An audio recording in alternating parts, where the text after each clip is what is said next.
इन विभिन्न रंगों में से एक रंग फिर और हमारे पास बचा हुआ है। उस होली के रंग को, उस पिचकारी को, उस मस्ती भरे काव्य पाठ को आपके सामने प्रस्तुत करना चाहता हूं, जो झालावाड़ से हमारे बीच में है और पूरा आनंद और मस्ती का कवि है। लो साहब जोरदार ताली बजाओ। अर्मो भैरू भाई झालावाड़ से हमारे बीच में है भाई भैरू चौहान, बहुत अच्छा कवि है, बहुत अच्छा हास्य का आपको आनंद देगा। भाई भैरू चौहान आए, जोरदार ताली बजाएं। खाने में मुझे दाल चूरा पसंद है और गांव में मुझे सम्मानपुरा पसंद है।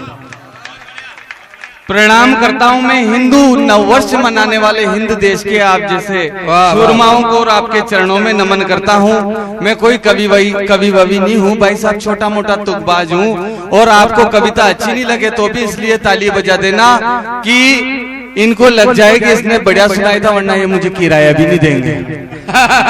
ठीक है आदरणीय, बहुत बढ़िया। और ये कब से बड़ी बड़ी बातें कर रहे हैं भाई साहब। एक बात और कह देता हूँ, मैं सुबह से भूखा हूँ, सुबह से भूखा हूँ। जो भी मेरी कविता में ताली नहीं बजाता है मैं उसके बटके बढ़ लेता हूँ। और भाई साहब बड़ी मुश्किल से आया हूँ मैं यहाँ सम्मानपुरा में। भाई साहब ये बटका वहाँ भी आ सकूँ बटका मार के, मान परवाह वाली बात को नहीं भाई साहब। मैं क्या है कि मांगरोल से ट्रैक्टर में बैठा भाई साहब, ट्रैक्टर में बैठा भाई साहब, तो मेरा तो खोपड़ा खराब हो रहा है। ट्रैक्टर सूख लेगा था तो मारा माता में आधु सूख लो भरा क्यों, कहीं सुनो आप लोग आने हमारे कहीं समझ में नहीं आ रही बात यह है। अच्छा मुख्य अतिथि तो अबारिया है यार, शायद मुझे जल्दी चालू होगी हो। बहुत बढ़िया, क्या बात है भाई साहब, बहुत बढ़िया मुस्कुराते हो आप, ऐसा लगता है आप पतंजलि से करते हो क्या। भाई साहब मैंने सम्मानपुरा में अपने कवि सम्मेलन का पता पूछा एक बा साहब से। मैंने उन बा साहब से पूछा कि बा साहब यहाँ पर कवि सम्मेलन कहाँ चल रहा है, मैं कवि हूँ। बा साहब ने कहा भाई हम तो कवि सम्मेलन फवि सम्मेलन तो नहीं जानू, तू तो या बता कि नाच बवारी का शीख है।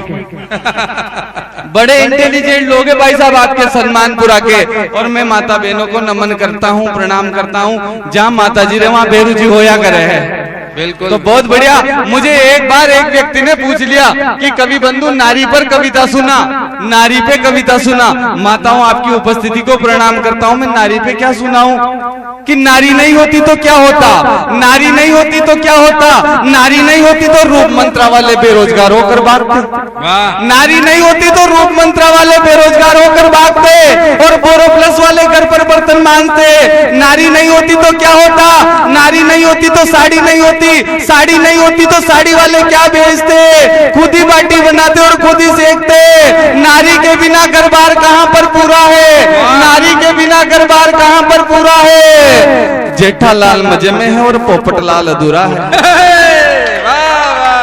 प्रणाम करता हूं भाई साहब। अब ये हमारे पुरुषोत्तम जी पौरुष ने बहुत बढ़िया वीर रस की कविता सुनाई भाई साहब, है ना। मेरा वाहन आ गया है, इसका खोपड़ा खराब हो रहा है कि यार जब मैं नीचे हूं तो ये ऊपर क्या कर रहा है।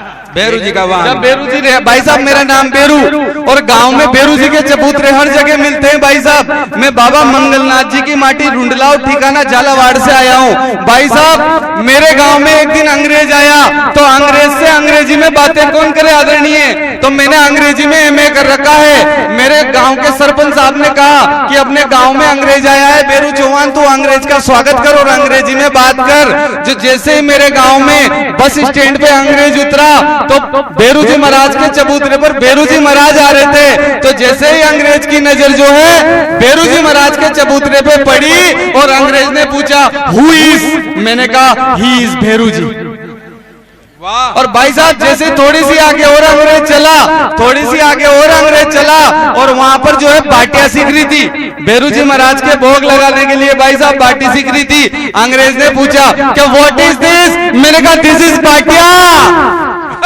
और भाई साहब आप जानते हो बेरू जी महाराज के सोम रस का भोग लगता है और सोम रस को हमारे गांव में जो है खाटिया कहते हैं। क्या कहते हैं, खाटिया। फिर अंग्रेज ने प्रश्न पूछा कि बेरू चौहान व्हाट इज दिस, मैंने कहा इट इज खाटिया।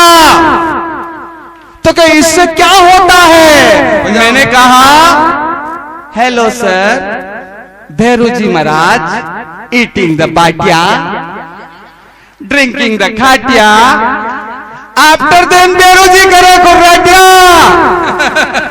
और भाई साहब आप ऐसे समझदार मत बनो। हमारे रूप नारायण जी संजय भाई साहब ने बहुत बढ़िया छांट छांट कर कवि मंगाए, बहुत बढ़िया महफिल सजाई है। आप समझदार बनकर मत बैठो। मैं मौज मस्ती की बात करूंगा भाई साहब, आनंद की बात करूंगा। मैं बिल्कुल समझदार व्यक्ति नहीं हूँ, मैं बहुत सीधा बालक हूँ, बहुत सीधा बालक हूँ। हालांकि मेरे भी 2 बालक हैं। और भाई साहब ये पुरुषोत्तम जी पोरू जो है वीर रस की कविता सुना रहे थे। मैं भी वीर रस की कविता लिखता था आज से 5 साल पहले।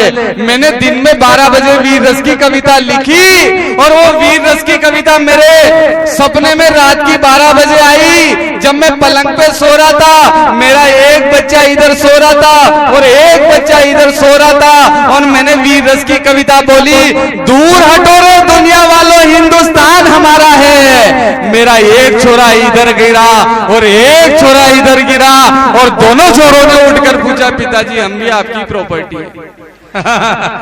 बहुत बढ़िया मन संचालन कर रहे हैं आदरणीय प्रेम जी शास्त्री। इनके सम्मान में तो मैं यही कहना चाहूंगा कि जब से तुमको देखा है, जब से तुमको पाया है, जब से तुमको देखा है, जब से तुमको पाया है, ऐसा लगता है कि कोटा के मसाणों से जिंदा भूत भाग आया है। अरे वाह भाई साहब है ना, बहुत बढ़िया इंसान है भाई साहब, ये बहुत बढ़िया आदमी है। इनकी क्या तारीफ करूं मैं। हमारे कोटा के बहुत, ये उधर वही लोग खड़े हैं, वही लोग बैठे हैं। वो यहाँ आकर पुआल पर इसलिए नहीं बैठे हैं भाई साहब, वो पुआल पर इसलिए नहीं बैठे हैं क्योंकि अभी उनकी कोरोना की जांच नहीं आई है।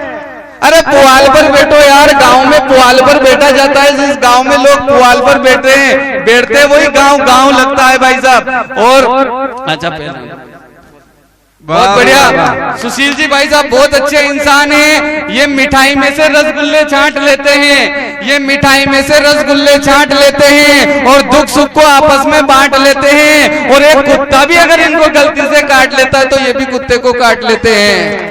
नहीं, आपकी मर्जी पड़े तो बजा देना भाई साहब तालिया। ये बच्चा मौज मस्ती करने आया है। मैं तो प्रेम की बात करूंगा, मोहब्बत की बात करूंगा, समझदारी की बात बिल्कुल नहीं करूंगा भाई साहब। मेरे बड़े भाई खड़े हैं यहाँ पर, मैं प्रेम की बात करूंगा भाई साहब। मैं समझदारी की बात क्यों नहीं करता? क्योंकि घर में, परिवार में, मोहल्ले में, देश में सबसे ज्यादा लड़ाइयां जो है समझदारों ने खड़ी कर रखी है।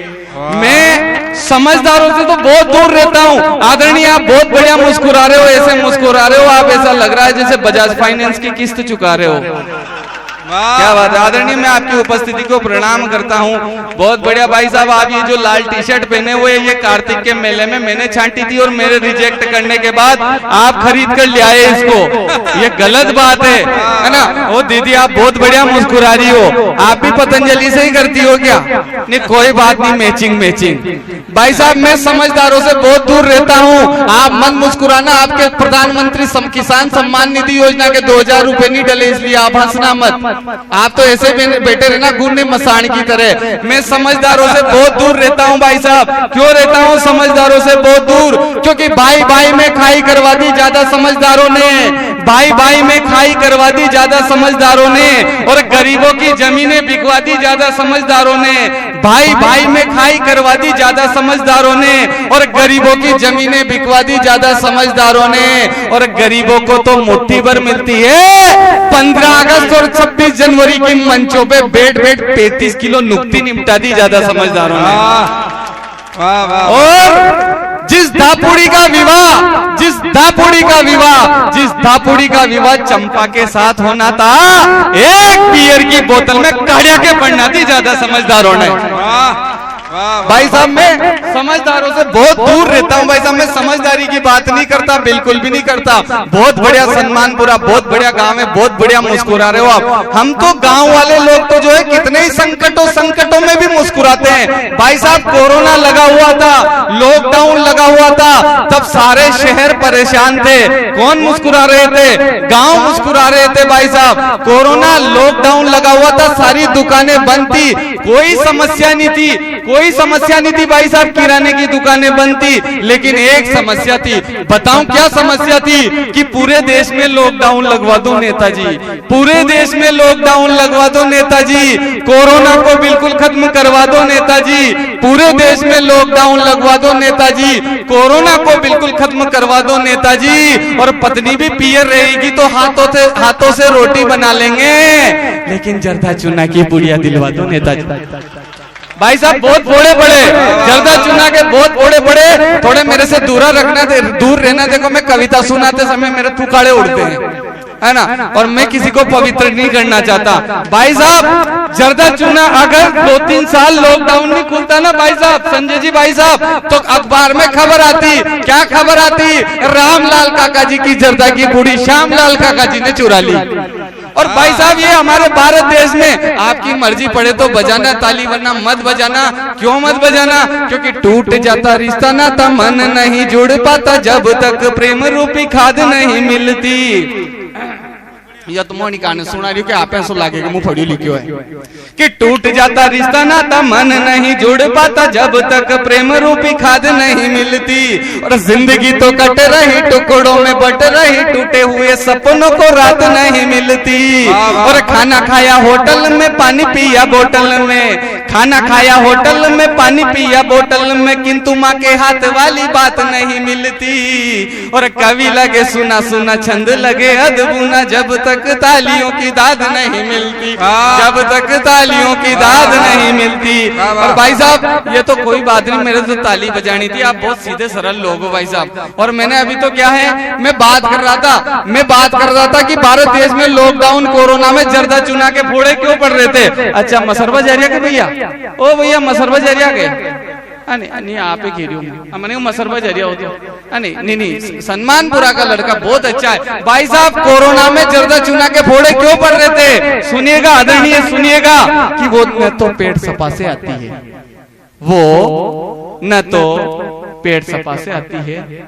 न कायम चूर्ण की वफा से आती है। वो न तो पेट सपा से आती है, न कायम चूर्ण की वफा से आती है। वो न तो पेट सपा से आती है, न कायम चूर्ण की वफा से आती है। और भारत में 80% लोगों के दस्त जर्दा चूना दबा के आती है।